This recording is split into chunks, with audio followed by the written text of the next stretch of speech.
Bom dia. Agora o meu grupo vai falar sobre o movimento separatista no Kurdistão.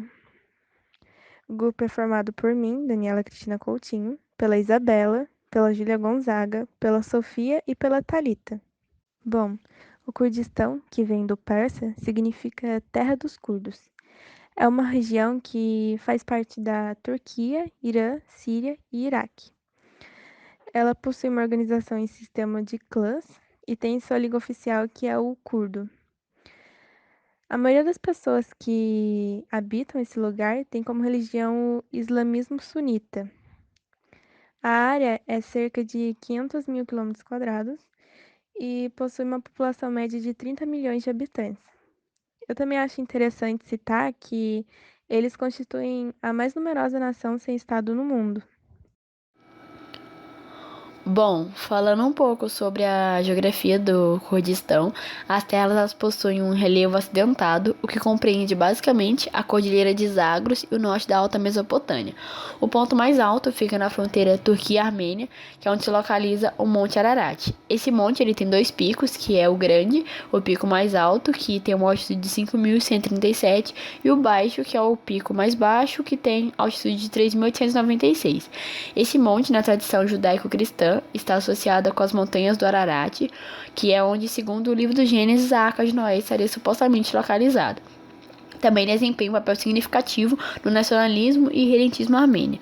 O maior lago do Kurdistão é o Lago de Van, que fica na parte oriental do país, próximo à fronteira iraniana, e é também um dos maiores lagos endorreicos do mundo. Um lago endorreico é aquele lago que é uma área na qual a água não tem saído superficialmente por rios até chegar até o mar. É um lago salgado e alcalino que recebe água de numerosos riachos que descem ao redor. E o Lago de Van, ele não era endorreico, mas acabou sendo porque a antiga saída de águas ficou bloqueada por conta de uma erupção vulcânica. O Alto Tigre e o Alto Eufrates passam pela região, que ocupa também as montanhas Sinjar e os planetas do norte iraquiano, e as montanhas de Alepo na fronteira Síria-Turquia. E o Kurdistão tem uma grande parte da região que apresenta um clima continental com áreas semiáridas. O primeiro povo a se estabelecer na região foram os assírios, que fundaram sua primeira capital, Assur, em 2600 a.C. Logo depois chegaram os hurritas, que formaram um reino vizinho chamado de Mitanni. O antigo Império Assírio foi conquistado pelos hurritas, mas a partir dos séculos 14 e 13 a.C., estes começaram a ser denominados e absorvidos pelos hititas, a noroeste e pelos próprios assírios a sudeste. Por volta de 1200 a.C., a língua hurrita havia desaparecido dos registros cuneiformes. Depois de conquistar Mitanni, o Império Assírio durou por séculos, até cerca de 612 a.C., quando a segunda capital, Nínive, foi tomada pelos medos, um povo iraniano vindo da Ásia Central, do qual os curdos afirmam-se descendentes. Por volta de 550 a.C., os antigos medos foram dominados pelos persas, seu povo vizinho, que fundaram o Império Aquamenida. Após alguns séculos, os persas foram conquistados por Alexandre o Grande, na Batalha da Gaugamela, em 331 a.C. Depois da morte de Alexandre, foi fundado na região o Império Seleucida, de origem grega. Após 384, os persas voltaram à região, incorporando ao Império Sassanida. Até que 651, a região foi invadida pelos árabes do Califado Ortodoxo. No século VII, os árabes tomam castelos e fortificações dos curdos, como em duas cidades que foram conquistadas no ano de 643. Os curdos resistiram às invasões das tribos árabes por mais de um século. Em 843, um dos líderes dos curdos se revoltou, fazendo com que enviassem um comandante para combatê-lo. Nesta guerra, o comandante saiu vitorioso e levou muitos dos curdos à morte. Na segunda metade do século X, a região curda estava dividida em 4 emirados. E a partir do século XI, a região passa a sofrer ataques vindo do leste. Após a fragmentação do império, a dinastia assume o poder na região, sendo posteriormente substituída pela dinastia dos Arjúbidas da Síria, que emergiu como a grande liderança do mundo muçulmano. Ela permaneceu no poder por quase um século, considerado um rico período na história dos curdos. Na segunda metade do século XVI, com a divisão do Ilkhanato, o Kurdistão acabou se dividindo outra vez em uma série de principados, mas que ainda mantinham uma identidade cultural em comum. No século seguinte, a região ela foi ocupada e disputada por safávidas e otomanos. Apesar de nunca terem formado um estado independente, os principados curdos apreciaram uma relativa autonomia até o ano de 1639.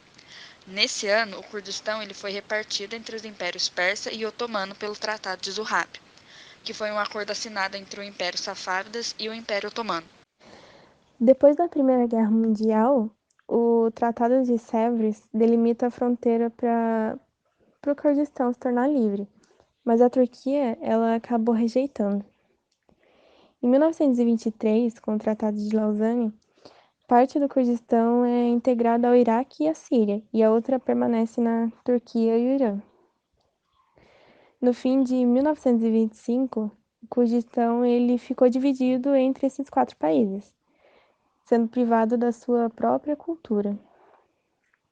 Em 1927, o povo curdo do Monte Ararat proclamaram a sua própria república durante uma revolta no sudeste da Turquia. Só que em 1930 a Turquia acabou esmagando essa república.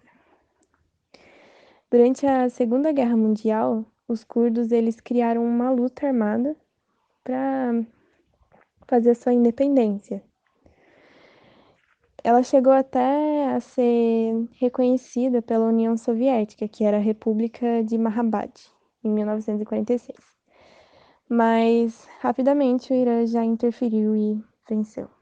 E agora em 2019, no governo do Trump, ele anunciou que tiraria suas forças armadas da Síria, o que acabou facilitando para a Turquia atacar o povo curdo. Até hoje, quando o povo curdo tenta conquistar a sua independência, fazer algum movimento separatista, ele é atacado por todos os países que estão à sua volta. E o motivo disso é porque a terra que os povos curdos estão tem bastante petróleo e vários recursos naturais, e também que os países não querem perder os seus territórios.